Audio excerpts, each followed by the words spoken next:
Hello అండి. చూడ్డానికి తేనె తట్టులాగా కనిపించే ఈ స్వీట్ రెసిపీని కలాతాపం అంటారు. ఇది కేరళ అటు సైడ్ చేసుకుంటారనమాట. ఇది చేయడం చాలా ఈజీ అండి. ఇది చేయడానికి మెయిన్‌గా 2 ఇంగ్రీడియెంట్స్ ఉంటే సరిపోతుంది. మనకిప్పుడు మైదా పిండితో చేసే కేకులొచ్చాయి కానీ, అప్పటి కాలంలో ఇలానే కేక్ చేసుకునేవాళ్ళేమో! ఇది టేస్ట్ మాత్రం చాలా బావుంది. మీరు కూడా ఒకసారి ట్రై చేయండి.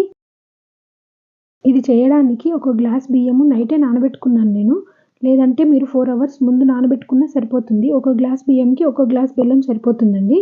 4 అవర్స్ ముందు నానబెట్టుకుంటే సరిపోతుంది. ఇప్పుడు ఒక మిక్సీ జార్ తీసుకొని, ఈ నానబెట్టుకున్న బియ్యాన్ని మొత్తం మిక్సీ జార్‌లో వేసుకోవాలి.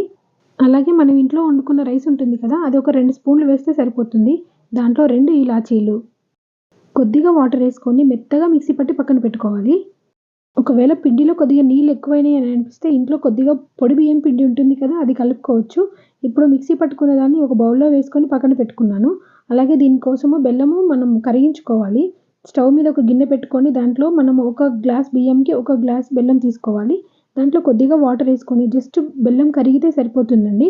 పాకం ఏమీ అవసరం లేదు. కరిగిన బెల్లాన్ని పక్కన పెట్టుకోవాలి. ఎందుకంటే అది చల్లారాలి.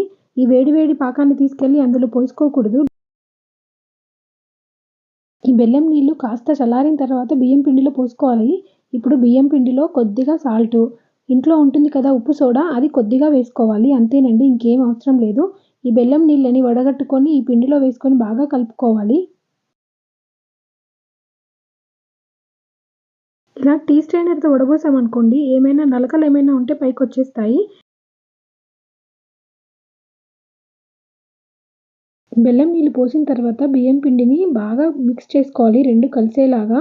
ఈ కన్సిస్టెన్సీ ఉంటే సరిపోతుందండి. ఎక్కువ అవసరం లేదు ఇంకా. వాటర్ ఎక్కువ చెప్పాను కదా! కొంచెం వాటర్ వాటర్ అనిపిస్తే పొడి బియ్యం పిండి కలుపుకోండి. వేడి వేడిది పోసామనుకోండి గడ్డలాగా అయిపోతుంది. అందుకే బెల్లం చల్లారాక పోసుకోవాలి.